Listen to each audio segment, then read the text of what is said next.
Teacher ബോർഡില് നല്ല ഭംഗിയുള്ള 2-3 മേഘങ്ങൾ വരച്ചിട്ടുണ്ട്. അതുപോലെ തന്നെ ഒരു മലയുണ്ട്.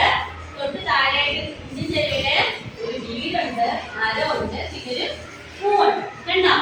ഇത് നമ്മൾ എന്ന് വരയ്ക്കുന്നതല്ലേ? അപ്പൊ നിങ്ങൾ ഇന്ന് ടീച്ചർ നിങ്ങൾക്ക് ചാർട്ട് പേപ്പർ ആണ് തന്നേക്കുന്നത്. ഈ ചാർട്ട് പേപ്പറിൽ നിങ്ങൾ എന്ത് ചെയ്യാം?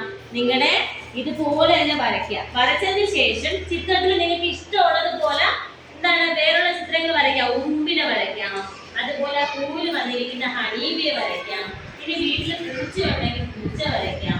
മനസ്സിലായല്ലോ? നിങ്ങളുടേതായിട്ടുള്ള രീതിയിൽ നിങ്ങൾക്ക് ഇഷ്ടമുള്ളതുപോലെ വരയ്ക്കാം. ഓക്കെ, വരച്ചതിന് ശേഷം നന്നായിട്ട് പെൻസിൽ പിടിച്ച് വരയ്ക്കുക, തെളിച്ച് വരയ്ക്കുക. എന്നിട്ട് നമുക്ക് തെളിച്ച് വരച്ചതിന് ശേഷം നിറം കൊടുക്കാം. ഓക്കെ, ഇപ്പൊ വരച്ച് തുടങ്ങിക്കോ എല്ലാവരും. നിങ്ങൾക്ക് കിട്ടിയിരിക്കുന്ന ഓരോരുത്തർക്കും ഓരോ കളറിലുള്ള ചാർട്ട് പേപ്പർ ആണ് കിട്ടിയിരിക്കുന്നത്. അത് വലുതായിട്ട് വരയ്ക്കുക കേട്ടോ. അപ്പൊ നമ്മുടെ നോട്ട്ബുക്കിലാണ് ഇത്രയും നാൾ വരച്ചത്. ദേവഹർഷൻ ഇവിടെ ശ്രദ്ധിക്കുന്നുണ്ടാകുകയെ. അപ്പൊ എന്താണ്, ആദ്യം നമ്മള് നോട്ട്ബുക്കിൽ വരച്ചോണ്ട് ചെറുതായിട്ട് വരച്ചാൽ മതിയായിരുന്നു. ഇപ്പൊ നമുക്ക് വലുതായിട്ട് വേണം വരയ്ക്കാനായിട്ട്. ഞാൻ നോക്കിക്കോ, ഒന്നുകൂടെ ടീച്ചർ ഈ മല വരയ്ക്കുന്നത് എങ്ങനെയാണ് നോക്കിക്കോ. ഇതുപോലെ ഇങ്ങനെ വരച്ചതിന് ശേഷം ഇവിടെ വീണ്ടും അത് തുടങ്ങി ഇങ്ങനെ വരച്ചു, ഇങ്ങനെ വരച്ചു. കണ്ട, ഇത്രയേ ഉള്ളൂ. മനസ്സിലായല്ലോ? അതിൽ ഇത് വരയ്ക്കും. ഓക്കെ, ഇനി വരച്ചോ, എല്ലാരും വരച്ചു തുടങ്ങിക്കോ. നിങ്ങൾക്ക് ഇഷ്ടമുള്ളതൊക്കെ വരച്ച് ചേർക്കാം കേട്ടോ. ചാർട്ട് പേപ്പറിന്റെ മുകൾ ഭാഗത്തിന്റെ തുടങ്ങാൻ, മുകൾ ഭാഗത്തിന്റെ തുടങ്ങാൻ. മോനെ ധ്യാന കുറച്ച് വലുതായിട്ട് വരയ്ക്കുമോനെ. വരയ്ക്ക് എങ്ങനെ വരയ്ക്കും? വരച്ചോ,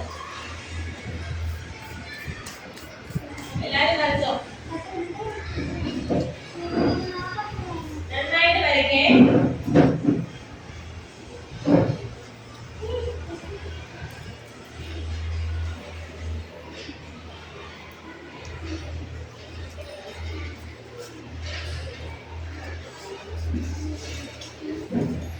അവര് ഈ ബോർഡിൽ നോക്കി വരച്ചാൽ യാന്ത്രിക അടുത്ത ആളുടെ ചിത്രം നോക്കി വരയ്ക്കണ എന്തിനാണ്? ടീച്ചർ വരച്ചിട്ടുണ്ട്, നിങ്ങൾക്ക് അറിയാം. അതുപോലെ നല്ല ഭംഗിയായിട്ട് വലുതായിട്ട് വരയ്ക്കുക.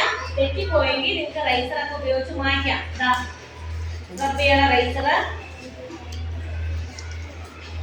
ധ്രുവൻ എന്താണ് വരച്ചിരിക്കുന്നത്? ധ്രുവന് അങ്ങനെയല്ല പോലെ. അതെന്താ? ആദ്യം വേഗം വരയ്ക്കാൻ വേണ്ടി ഇങ്ങനെ വെച്ചെന്തിനാ? അടുത്ത് ഇവിടെ എടുത്ത് വരയ്ക്കും. ഇവിടെ ചെറുതായിട്ട് വരച്ചു തുടങ്ങും മോനെ. ഇവിടെ മുകളിലായിട്ട് ടീച്ചർ വരച്ചേക്കുന്നത് ചെറുതായിട്ട് ആദ്യം വരച്ചു തുടങ്ങി. ചെറുതായിട്ട് വേഗം വരയ്ക്കുന്നത് ചെറുതായിട്ട് വരച്ചു തുടങ്ങി. അത്രയും വലുതായിട്ട് പോണെന്തിനാ? ഇത്ര ആവുമ്പോ തന്നെ ഒരു വേഗമായില്ലേ? അതാണ് വരച്ചെടുത്തത്.